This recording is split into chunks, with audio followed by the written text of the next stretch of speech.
Ya tadi kita sempat juga menyinggung tentang masalah elektabilitas dari Jokowi sendiri. Kita sudah ada grafiknya, kita akan lihat bagaimana sebenarnya elektabilitas dari Jokowi sendiri. Kita lihat grafiknya.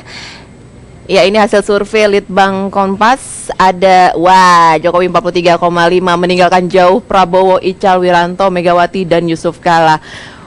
Bung Heri, kalau kita melihat ini sendiri sebenarnya apa yang bisa kita baca dari masyarakat sendiri? Apakah ini juga nanti bisa dikatakan menjadi apa ya, tanda bahaya bagi capres-capres dari partai lain melihat sosok Jokowi yang memang benar-benar mendapatkan perhatian dari publik? Kalau Mas Arya pasti senang kan lihat itu kan? Kalau di sebelah Anda? Itu belum tentu. Makanya ini saya dari tadi mencermati Bang Iksan ini ngomong, tumben-tumben tidak mengkritik gitu ya. Saya membaca begini. Saya justru membaca, jangan-jangan sengaja mendorong. Enggak, makanya tadi saya tanya itu tadi sikap pribadi apa sikap kepartaian. Jadi trennya begini, bentar, saya belum selesai. Jadi trennya didorong dulu, biar jadi gubernur terus kan. Kalau jadi gubernur terus, maka calon dari partai manapun kan nggak punya lawan berat seperti tadi. Nah itu ya analisis kita. Tapi saya dari perspektif yang berbeda. Sebenarnya kalau kita lihat persoalan banjir, satu lagi tadi udah disebut macet di Jakarta itu momok. Ya, siapapun pemimpinnya, maka bicara soal itu adalah sesuatu hal yang kita anggap begini ya. Kalau dalam perspektif PR itu dibangun sedemikian rupa pencitraan, tapi bisa hilang pencitraan DKI itu gara-gara banjir sama macet. Tapi Jokowi bisa mengatasi persoalan itu. Kita bisa lihatlah, tidak mengemuka begitu ya. Tadi saya sudah sampaikan bahwa kalau gubernurnya bukan Jokowi, ini bisa habis-habisan gitu ya. Nah, pendekatan yang dilakukan Jokowi kan berbeda ya. Dia turun langsung ke lapangan, tidak peduli siang, tidak peduli malam dan lain sebagainya. Nah, ini bentuk-bentuk seperti inilah yang kemudian menarik simpati publik yang luar biasa. Sehingga survei tadi menurut saya itu adalah potret bagaimana kemudian masyarakat menginginkan pemimpin yang seperti itu, pemimpin yang dekat dengan rakyat, pemimpin yang bisa membaca bahasa-bahasa rakyat. Nah, seperti itu menurut saya, sehingga apa? Ada fenomena seperti ini, Jakarta nyaris tenggelam ketika 2013, Jokowi naik gerobak aja masyarakat santai-santai aja, justru minta foto kan, tidak ada kecaman. Benar sekali, tadi itu sudah terbukti juga beberapa kali bagaimana antusiasme masyarakat saat Jokowi ada. Kalau dari Demokrat sendiri sebenarnya merasa terkilik gak sih? Jadi gini, ini kan konteksnya kita ngomong masalah bencana, ngomong masalah banjir. Tapi kita ngomong masalah pencitraan juga. Masalah pencitraan penting. Tapi lebih penting lagi kan masalah banjir. Nah, ini yang saya masalah pencitraan yang bisa membahayakan capres partai lain di 2014 ini loh. Gak main-main loh. Kita lihat misalnya di Amerika, di New York ya kan, pada saat ada badai Katrina, di New Orleans, di Australia, di Filipina ketika ada badai masalah yang disebabkan badai bencana. Ini bukan saatnya lagi misalnya politisi atau partai politik itu justru terkotak-kotak atau kemudian saling serang dan lain sebagainya, tapi justru sebaliknya.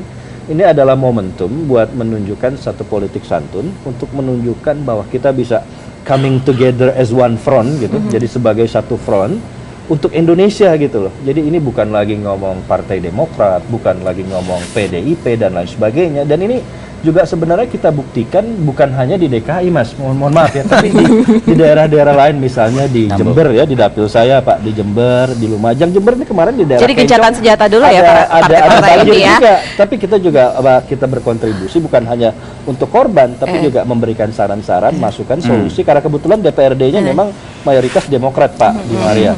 Begitu juga di Lumajang yang kebetulan memang bupatinya dari Demokrat. Nah, ini yang proses-proses seperti ini harus menjadi satu pakem sebenarnya ke depan di nasional. Jangan hanya gara-gara politik bencana dilupakan.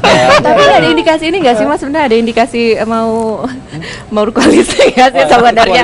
Karena bukan apa-apa ya, kita berbicara soal masalah sosok dari Pak SBY sendiri, lalu ada sosok kuat yang sekarang di KPK kan gitu ya. Jadi sebenarnya ada ini nggak sih, ada mungkin perbincangan mau koalisi gitu? Karena sepertinya baik sekali hari ini Demokrat. Natural. Kita lihat setelah legislatif, masalah kesamaan ideologis juga penting, chemistry dan lain sebagainya, dan kita sampai sekarang membuka pintu gitu loh. Kita buka pintu siapapun kita koalisi nanti, kalau ada kesamaan visi, kesamaan tujuan dalam membangun bangsa 5 tahun ke depan, apa salahnya? Tapi Demokrat masih punya sosok Puan untuk digadang-gadang nanti kan? Iya, proses konvensi ini kan masih jalan. Konvensi masih jalan dan kita Iya. memang sudah disepakati bahwa akan melalui proses ini. Ada korelasi nggak banjir dengan konvensi? Saya tidak tahu, tapi mungkin ada korelasinya. Tapi yang pasti ada korelasinya juga antara tadi ya hasil survei tadi dengan kenapa sih sampai saat ini PDIP belum juga berani atau juga memutuskan untuk memajukan Jokowi, karena toh ternyata memang kalau ingin memenangkan partai sendiri sebenarnya sangat mudah kan? Ya, saya jawab. Ya. PDI Perjuangan ini kan partai politik ya, jadi kita bicara soal kinerja partai ya. Dan partai itu kaitannya adalah sebagai satu kapal yang lighting star-nya itu adalah ideologi kepartaian kita, yaitu Pancasila 1 Juni yang harus kita wujudkan. Jadi mohon maaf nih, PDI Perjuangan bukan partai yang lighting star-nya itu adalah kekuasaan, apalagi jabatan presiden, gubernur, bupati itu. Itu hanya satu sarana mewujudkan working ideologi dalam konteks menerjemahkan untuk kesejahteraan rakyat. Jadi kita tidak mau tergeret, ya, partai tidak mau tertarik untuk menjadi seolah-olah partai itu hanya untuk merebut kekuasaan. 10 tahun kita ada di luar kekuasaan. Itu pun kita maknai untuk mewujudkan bagaimana ideologi itu mewujud dalam posisi kita tidak dalam kekuasaan. Nah sekarang ini bukan berarti kita tidak merespon dinamika masyarakat dengan adanya Jokowi. Bahkan ketua umum yang diberi kewenangan untuk menentukan capres-cawapres pun juga memberikan respon pada publik. Terima kasih atas keberhadiran Megawati dan PDI Perjuangan di dalam proses regenerasi anak-anak muda yang tampil di PDI. Tetapi partai ini kan bicara soal kepemimpinan 5 tahun, 10 tahun, 15 tahun, 20 tahun, sampai 30 tahun menyelesaikan persoalan bangsa yang demikian kompleks. Kita diarahkan untuk bicara orang, tapi tidak bicara persoalan bangsa secara keseluruhan. Sementara Ibu Mega mengajak rakyat PDI ini untuk ngerti, pemimpin PDI untuk ngerti Indonesia itu kayak gini loh masalahnya. Baru kemudian nanti kriterianya muncul. Baru kemudian nanti orangnya akan begitu, Mbak. Jadi kita jangan sampai hari ini bicara Jokowi, besok bicara Umay Rama, besok bicara gitu ya. Bukan, tadi saya sudah hitung berapa kali Mas Bima ngomong masalah kepemimpinan. Apakah memang sebenarnya hal itu juga yang menjadi perhatian dari PDIP sendiri untuk belum mau menaikkan Jokowi? Ya itu tadi, jangan sampai PDI Perjuangan atau organ partai ini hanya juga Jokowi untuk sekedar mencari suara, ya. Saya seluruh caleg tingkat 2, tingkat 1 ini harus benar-benar menjelaskan program partai ke rakyat untuk tertarik, ya kan. Jokowi kan hanya salah satu ya dari sekian kinerja partai yang 20 tahun dipimpin oleh Megawati dalam posisi di luar pemerintah ini untuk menunjukkan kinerja kepada rakyat.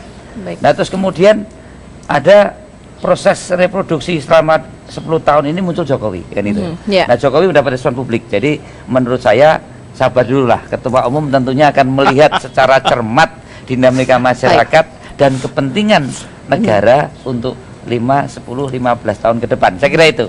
Kita tarik nafas dulu, kita istirahat dulu, silakan diminum dulu. Kita diminum dulu, silakan. Kalau masalah capres itu bikin haus. Iya.